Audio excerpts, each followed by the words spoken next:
Anyway, I had to do it. All right, 8:09. You want to talk about some football? Did you watch the football this weekend?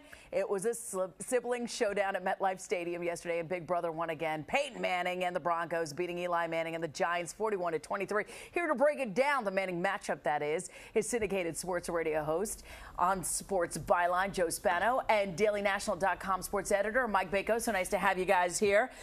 So, Joe, let's talk about this. This was definitely, I felt like it failed to live up to expectations. What did you think about that? The game was a disappointment. Yeah. It was a mistake-addled football game that just wasn't great to watch. Both teams squandered opportunity after opportunity. The Broncos committed a ton of penalties, and as is the norm for the Giants now, they committed a ton of mistakes and made a ton of turnovers. So many turnovers. We were talking about that in the previous hour. Do you think he just can't keep throwing? Eli just can't keep throwing. He needs a running game. He needs a running game. He had Pee Wee Herman type running backs in the backfield. You could only do so much with Brandon Jacobs. Yep. You could only do so much throwing as many times as Eli was doing. At a point, Broncos defensive coordinator must be thinking, oh, great, okay, this is going to be another pass play. We could gear all the defensive efforts to stopping Eli, and for the most part, they did. Joe, so if the Giants continue to make these costly mistakes, what is it going to mean long term? It's going to mean a long season where they don't qualify for the playoffs, because you can't continue to turn over the football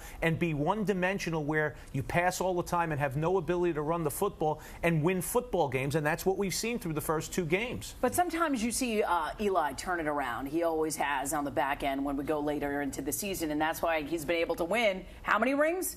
He's been able to win two rings. Tom Coughlin's had a great track record of doing this, but just like we've seen with the Yankees in baseball, eventually your luck runs out. Eventually other teams catch up to the tactics that you're doing. There's only so many rabbits that Eli can pull out of his bag of tricks when he doesn't have enough players to execute the things that he wants to do. What did you think about Peyton? Do you think he was on the money? Because a lot of people are thinking, all right, this is the last year for Peyton. That's it. It's over. Another solid game from Peyton Manning. But what really changed the complexion of this game was in the second half.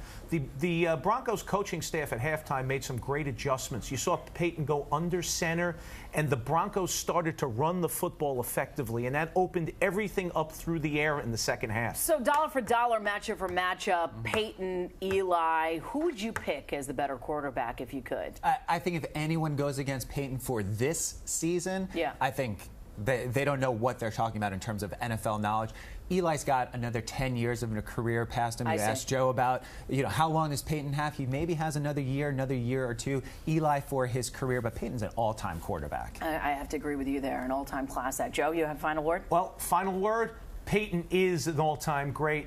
For the first 57 minutes of any football game, I'd take Peyton over Eli. For the last three, in a close one, I'd probably take Eli. All right, Joe, Mike, thank you so much for being here. Joe Spano of Sports Byline and Mike Bako of DailyNational.com giving perspective after the game. I guess we'll see you every week, huh? Hope so. Sounds good. All right, guys, thank you. It is 8:12. Kristen. All right, Monday morning.